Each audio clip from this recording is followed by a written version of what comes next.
هو ليه لما بقينا ندخل السوبر ماركت نشتري حاجه البياع ما بقاش يقول لنا خد بالباقي البان؟ ما تضحكش على نفسك وتعيش الدور، ما بقاش اصلا في باقي. طب قبل ما العمله بتاعتك تبقى تاريخ واثار، تعالى معايا النهارده اقول لك ايه الاثار اللي موجوده على العملات المصريه. المرحوم بالربع جنيه، طويل العمر يطول عمره ويزعزع عصره وينصره على مين يعديه. هاي هي اللي تقريبا الاجيال الجديده كلها ما شافتوش وحتى ما سمعتش عنه. ده كان مرسوم على الوش الاولاني جامع السيده عائشه، تشيلها يا سيده، والجامع ده موجود في حي الخليفه في القاهره. اما الوش التاني فكان مرسوم عليه النسر اللي اتاخد شعار للدوله المصريه بعد ثوره 52. ندخل بقى على 50 قرش، فاكرها؟ دي كانت عظيمه. اهي دي بقى مرسوم عليها الملك رمسيس الثاني، اشهر ملوك الدوله الحديثه. لكن زي ما هي راحت وراحت ايامها، تمثال رمسيس راح اعاره. اعاره يا حاجه، اعاره، بنتك طالعه اعاره. وحاليا ما شاء الله منور كده في متحف تورين في ايطاليا.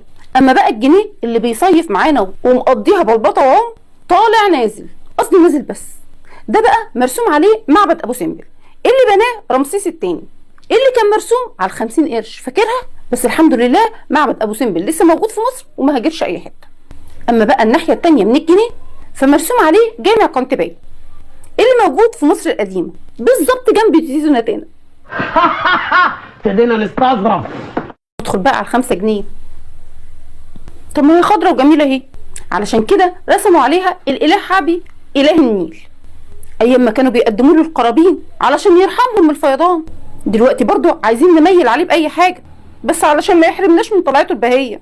جت بقى ال10 جنيه القديمه، راحوا رسموا عليها اشهر تماثيل الملك خفرع ابن الملك خوف. اما بقى ال10 جنيه الجديده اللي ضد الميه ضد النار ضد الحشره ضد الفار، ابتدينا نكذب. دي بقى رسموا عليها الملكه حتشبسوت اللي حكمت مصر حوالي 21 سنه، والناحيه الثانيه رسموا عليها مسجد الفتاح العلي.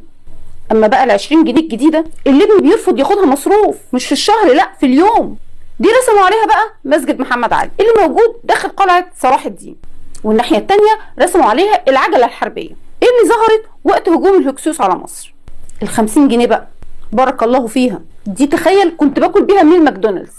دي بقى مرسوم عليها مسجد كان بناه احد امراء المماليك.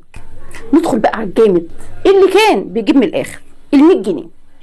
طويل العمر يطول عمره، طويل العمر يطول، طويل طويل طويل. اكتر صوره معبره فيهم ابو الهول اللي نايم بقاله فتره.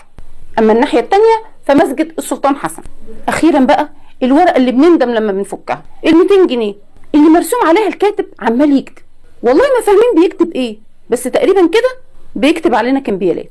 ودي كانت حلقتنا النهارده، يا رب تكون عجبتكم، واستنوني في حكايات حلوه كتير من مع رشا حياتي.